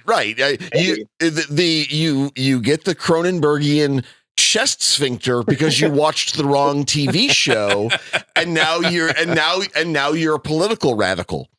Yeah, I have this theory. Long live the new flesh, man. Oh, long live the new flesh, indeed. I have this theory, though, that like body horror is a great example of it because it is the betrayal of your own body. It's cancer on steroids. It's your body saying, fuck you, no, I have my own agenda. Well, I mean, using 28 Days Later, which I have to make my Fright Lab confession here is I love 28 Days Later, but 28 Weeks Later is one of the worst horror movies I've ever seen. And it has turned me off of future 28 Days series stuff. But you're now the 9th person who's told me, no, you really do need to go see 28 Years plus the Bone Temple. I guess I'm fucked. And now I've got to do it. No, I'll tell you this. I'll put it to you this way. Like Phil Nobile Jr., chief editor of Fangoria, was like, I was just talking to him a couple weeks ago in passing, and I was like, hey, what'd you think of Bone Temple? And he was like, it's the best one. And I don't necessarily agree with him, but I think it's on the same level as 28 Days. God damn it, Dusty. I mean, and I think that 28 Years Later by Danny Boyle was nowhere near 28 Days Later. So this one, it makes some bold choices, but like a temple made of bones. yeah, exactly. But I mean, you get some of that in like everything is set up in 28 Years for Bone Temple. Like, you know, exactly all the characters. Essentially, there's very few introductions of character, uh, with a few exceptions. But I mean, it is just so emotionally evocative. Like that's the reality of 20 or of Bone Temple, is that the emotions are nailed in that movie. And I think that that's like why I love 28 Days Later, is that the emotions of that movie are really like my favorite scene in 28 Days Later has nothing to do with horror. It's when they get out of the city, they get out of London, and they're parked in those ruins. Yeah. And the cab driver dad goes, "Oh, look, see those horses," and they're all get together. And Brian Eno's "An Ascent" is playing, which is a beautiful song. And Jim, the main character, goes, "Oh, you think they're infected?" And the dad goes, "No, they're doing just fine." And then Jim and all the others are like, "Let's go eat." Yeah. And and the kid and him and the girl, they go off, but the dad stays, and he goes, and kisses, and he says his goodbye.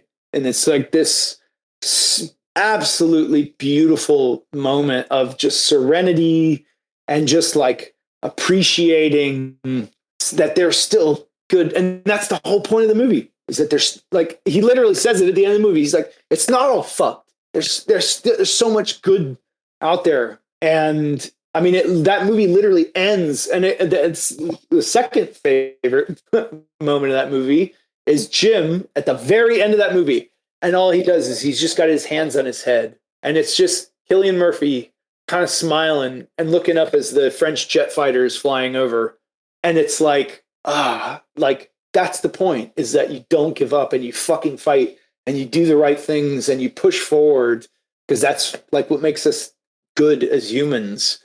And I mean, it's like they nail that in Bone Temple. So I think you'll really like, if you like that element of 28 Days Later, you'll really love this movie.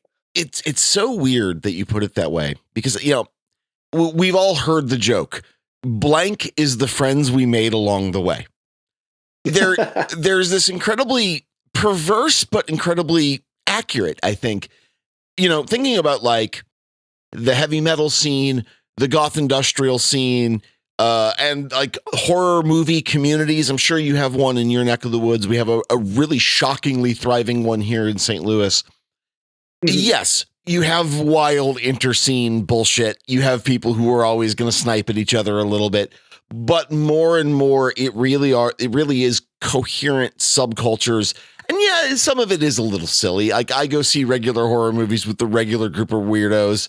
It is a little silly sometimes, but it is a community, and it really is people who just share a love of a thing. And you can build a community around the love of a thing. And so in a perverse kind of way, the world Goth Dad, It's Goth Dad presents is the friends you make along the way around the most gnarly fucked up material you can find. Yeah. I mean, it's, you know, I don't like things inherently because they're violent or graphic or whatever. I think those things make the stakes high. And I like things that have high stakes, that have something to say of value and meaning, where we can discern something, walk away from an experience where you're like, I've got that in my soul now, and I will carry that forward. And I think that like horror is the perfect environment, like to be in an awful situation, but you gain something from it, even if it's not good, even if the end is tragic and horrifying and awful, and the characters don't make it out alive, and there is no happy ending. You can still gain so much from that, and that's like why I love it so much, is that I get to live in a controlled environment of chaos, because I've been in real chaos and I've been in real tragedy and real blood and gore and awful shit, and like a lot of the times, like, you know, like one of my favorite quotes in any book is like it's from Tim O'Brien, The Things They Carried. You know, author went to Vietnam, and it's a sort of a fictional representation of his actual experience in Vietnam. And one of the things he says is like, you can always tell a real war story by its unrepentant commitment to evil, and there's no moral. If there's a moral to the story at the end of a war story, it's probably bullshit, is basically what he says. And that's so true. And that applies to like both of the things that I did, like the military and the fire department. Like sometimes people just get murdered. Sometimes people just die in horrifying, awful, fucked up ways. And there's no like absolution. There's no closure. There's just like a screaming mother in the street or a husband like pacing his kitchen going, my wife is dead. What do I do? And you just go, I'm sorry, man. Yeah. And then you're gone. So I like horror because it gets the chaos and the stakes of that, but you can learn and you can gain something from it. Whereas real life, sometimes you don't gain a goddamn thing. So yeah, I just hope that like people continue to make these kinds of movies that we're on the path with. Like even if things get better, if fucking Donald Trump has a massive coronary and shits his pants and dies, and then like the whole goddamn thing falls apart, and then like we start another party because the Democrats are just as fucking terrible, and we move forward and things get better.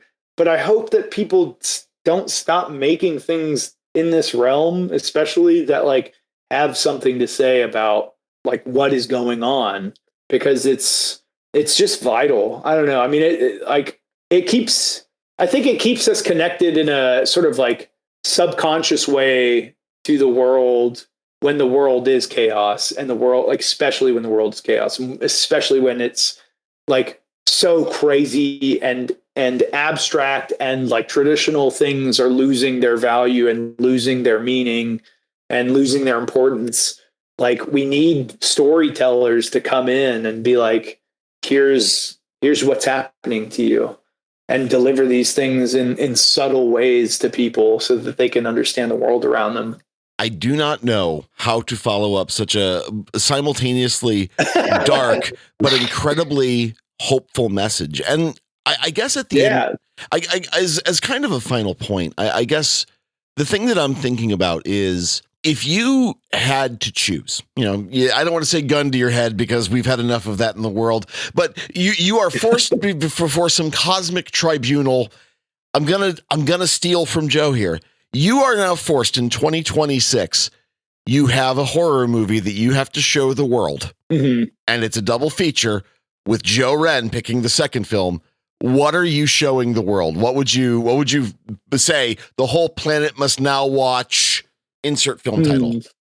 Okay. Let me think about this one good and well. I think probably Day of the Dead now. Okay. Right now, like for like what's going on with everything right now and just people. I think it's like a movie that really just explores like what's the point, like because the characters are literally asking themselves, they're like, what are we fucking doing? And there's like very clearly like characters that have not like, and they're very admitted, like the helicopter pilot, he's like, we don't need to figure this shit out, man. We need to get on a fucking island and soak up the sun, have some babies, and just exist and just live. And then you've got these other characters that are trying to stratify and classify and figure everything out and get everything under some rationality, but there is no rationality. There's no, you can't subjugate this thing. You can try, but it's just going to become this Frankenstein's monster tragedy. And then you've got fascism, you've got authoritarianism, you've got control, you've got these people that are like, this is the way it is, and we're going to make sure that our view of the world is procedural. We're going to kill everything. We're going to destroy our way. We're going to control our way through this. And I think that those are like, that's the balance of all of human civilization, is like these concepts of like, do what you want, live peace, freedom, be in nature, understand, classify, try to make sense and rationalize and create structure and stability, or control and violence and whether they realize it or not, chaos and death.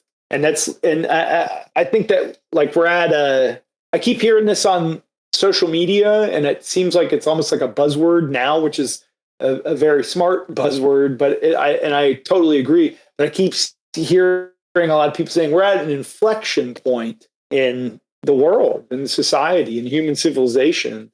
And I think that's 100% correct.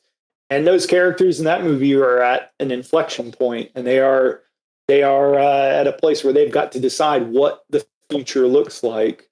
And I mean, that's like, to me, that is like currently, I think, the most topical and important horror movie that I can think of, because it's just down, like, these are also the last fucking human beings potentially on the goddamn planet. For all they know, they've been searching for months, for years, maybe. You don't really know in the movie, but they are down to the absolute red line of existence. And they have to individually decide what the future looks like. And I think that we are also at a place where that is a reality. High-minded shit aside, great fucking special effects. Oh my God. Incredibly well acted. The score is brilliant. The setting is so cool. It's so claustrophobic. It's so fucking it just feels like a pressure cooker. That whole movie, every time I watch that movie, I'm just like, ugh. And I love it because it makes me feel so much of anything. So yeah, Day of the Dead. All right, Joe, how do you follow up Day of the Dead? If you're forcing me to book this double feature, I have to lean on the theme of this episode and this conversation, which seems to be, we love horror, but right now, maybe everybody needs to be reminded of the actual monsters that we have to deal with, rather than just dealing with scary topics and subjects. And for me, horror is both a release and a challenge of your surroundings, being aware of what's going on. One of the scariest movies I've seen recently is Civil War. But I really don't want that to be the movie following Day of the Dead. Fair. So if we're going for this is scary and it's real, and we're not just making a fun movie about witches, we're making a movie about really bad things, I think it's worthwhile to say Day of the Dead. Let's let that be the classic, and let's bring something forward and look for a modern classic in the making. A lot of people will say Us is that classic. A lot of people will say that the new It films are trying to be more thorough and more faithful to the books, but I'm going to say there's a lot of good horror in the last 15 years. So if I got to pick one, I'm going with the first one that kind of got my attention, Get Out. Yeah, that's a good choice. That's a real good choice, actually. I mean, not going to lie, gentlemen, kind of bummer of a double feature, but I am kind of the king of bummer double features. Like the first episode of the Fright Lab was Ms. 45 and Maniac. Like bad double feature. But you did that to us. I did do that. That is kind of my fault. Everybody walks out. That's a you need 2 showers after that.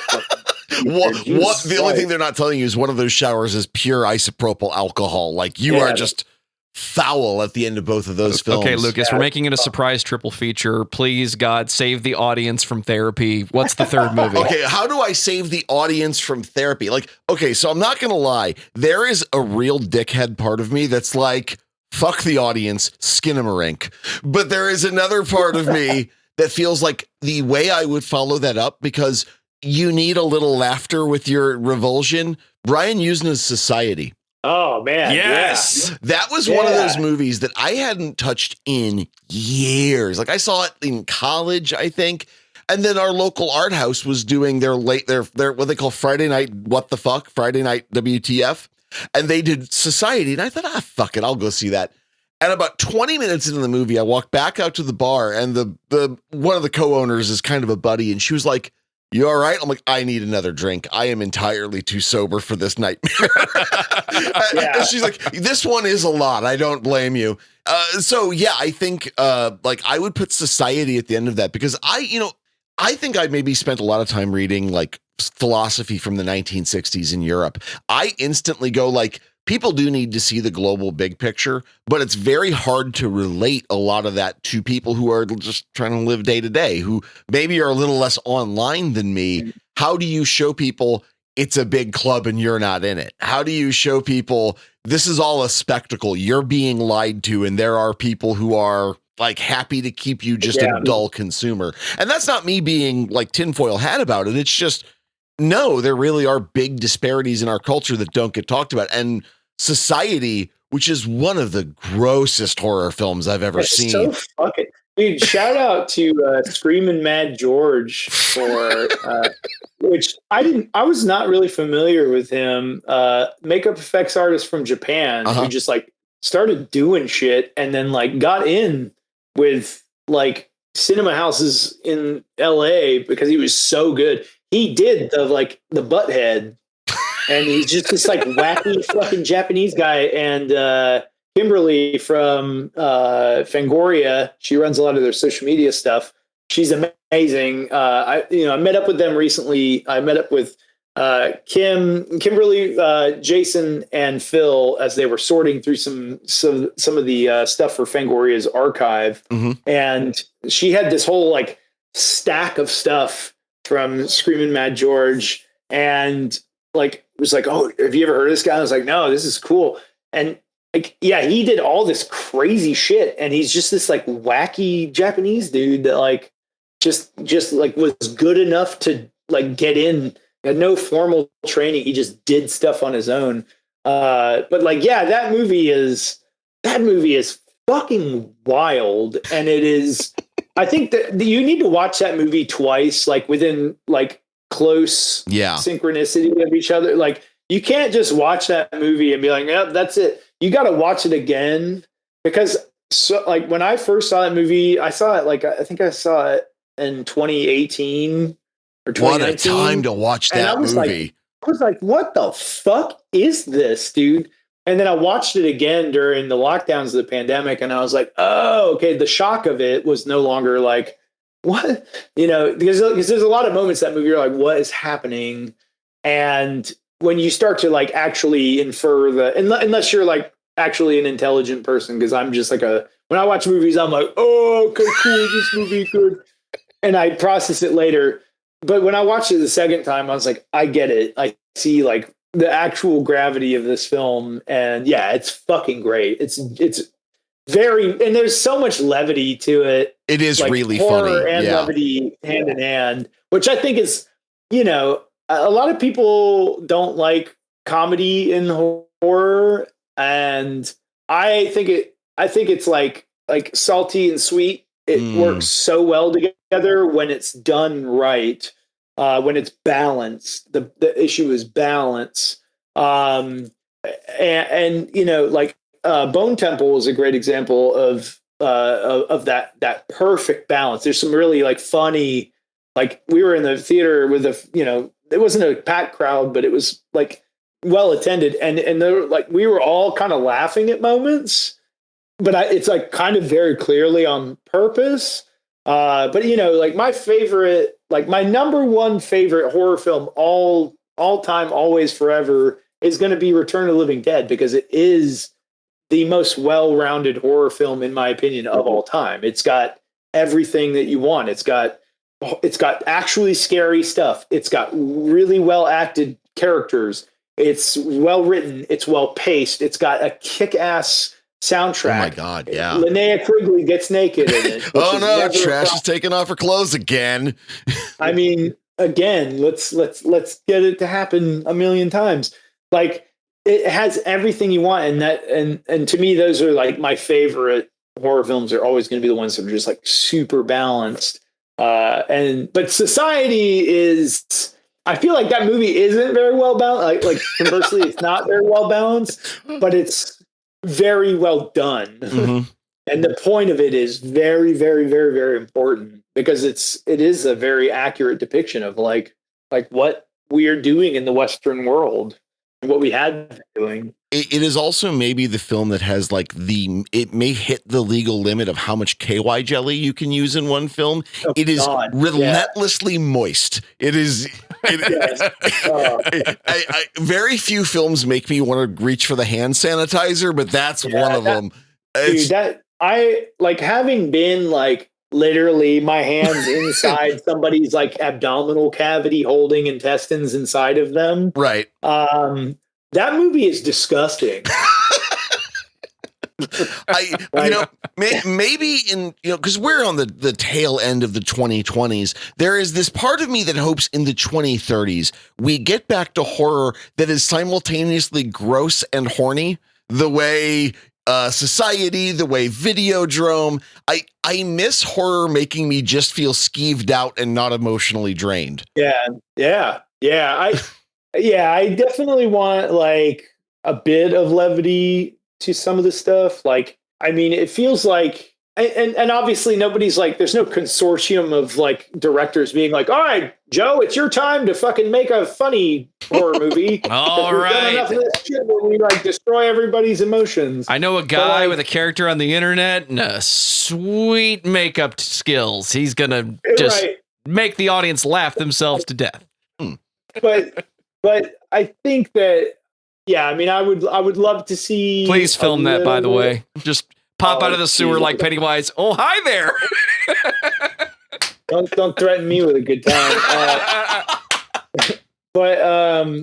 Like I have either like this just came out, but have you seen Send Help, the Sam Raimi? No, I haven't seen that yet. Rachel McAdams. Like, I'm stoked on that because I need a fucking palate cleanser with some like funny ha-has. And like Sam Raimi is like the ultimate like gross and funny ha-ha guy. Yeah. Like every single one of his movies are like, you get a laugh and then you're like, oh, that's really fucking gross. He is not as much horny, but he is the person who turned me on to the concept of the gore fountain, where just at some point in his movies, you are just hosed down with blood and guts for no reason at all. I mean, it's just wanted to. It's just a leaking sieve of human suffering. It is fucking fascinating, and I don't know anyone else in the world who could do it so convincingly. But you know what, Mr. Raimi, Sam. Can I call you Sam? If you're hearing this for some reason, I promise we're not that weird. Give us a call. So he's lying. Okay, we are that weird. Okay, that's fair. All right. So but you know that you guys got to be weird as fuck too, man. In the best possible way. I mean, in only the way that we could find lovable somehow. Right. So on that note, we are going to wrap here for the night. We've got a little post business to handle after we're finished recording, but with that, we're going to wrap it up here. Dusty, first of all, thank you for coming back on the show, man. We really appreciate it. It's always a blast to talk to you, sir. Anytime. And if people are interested in what you're doing these days, where can they go and where might they find the new single from Dusty Gannon and the Agonal Gasps? Just look up Dusty Gannon. It'll probably come up. If not, Dusty Gannon and the Agonal, Agonal Gasps. I have a really great story about that name. Okay. It's kind of hard to say, so the term agonal gasps is literally the medical term for dying breaths. When you see guppy breathing, that's agonal gasps. And that felt apropos. I actually was going to do like a side project years ago called Agonal Gasps, but I didn't do it because I got busy with Vision Video. And with Vision Video dying, I was like, oh, this feels like an appropriate name. And I already have all this stuff like kind of booked for like Instagram and Facebook and like blah, blah, blah. I already had all the infrastructure ready to like do it. Plus I just like the name, but we were at a local like restaurant. It's kind of like a diner thing called Clocked. They do like burgers and veggie burgers and stuff, and it's just super good. It's like very old school, and they always have like sci-fi movies playing, like old 50s sci-fi stuff. It's all 50s sci-fi themed. But anyway, really great place. If you're ever in Athens, go to Clocked. It's awesome. They got a bar there. It's cool too. But we're sitting there. We just played one of Vision Video's last shows, actually, and I was talking about something, and the waitress came up, and she's like, we kind of got like the thing, because I was still in makeup from the show, and I'm wearing like fishnets and all this shit. She's like, are you guys like in a band? Or like, what's the deal? And we were like, oh yeah, we just did the show. And she's like, oh, cool. And she's like, well, what's it called? And I was like, well, I've been in this band called Vision Video, but it's ending soon. And I'll be in this band called The Agonal Gasps. And she goes, the Vaginal Gasps? And I was like, not quite. That's a very different thing. But so now it's like, well, you said you wanted Videodrome again. That's all I can say. Exactly. It's just and the irony more is that it's just not. There's no band. It's just me. So I'm the Vaginal Gasps now, I guess. You said that, not me. Okay. That's right. So, but no, if you want to find me, just Dusty Gannon and the Agonal Gasps on all the social media stuff. It's just Agonal Gasps. Or for my personal, like more social media based stuff, you'll hear me ranting about the government or talking about eyeshadow, depending on the day. That's just ITS Goth Dad, GOTHDAD, all one word. And that's across the board. I actually deleted my TikTok because that has been usurped by like the worst of the fucking worst in the Republican Party and the Israeli lobby, and I've got nothing more for them. So I'm also on Upscrolled now, which is a Palestinian-owned social media platform that is the #1 downloaded platform right now. I'm not being paid to say this. I wish I were, but I'm not. And it seems pretty cool. It's rough around the edges, but it seems like it's something new that's not fucking TikTok. Because fuck TikTok. But yeah, if you go to It's Goth Dad on Instagram, I've got like a link tree where you can find all the bullshit. It's not hard to find any of this stuff. All right, sir. So with that, we will wrap it up tonight. Folks, thank you so much for downloading. And always, we appreciate so much what you guys do. And we'll talk to you all again very soon. Bye. That's right, love balloon.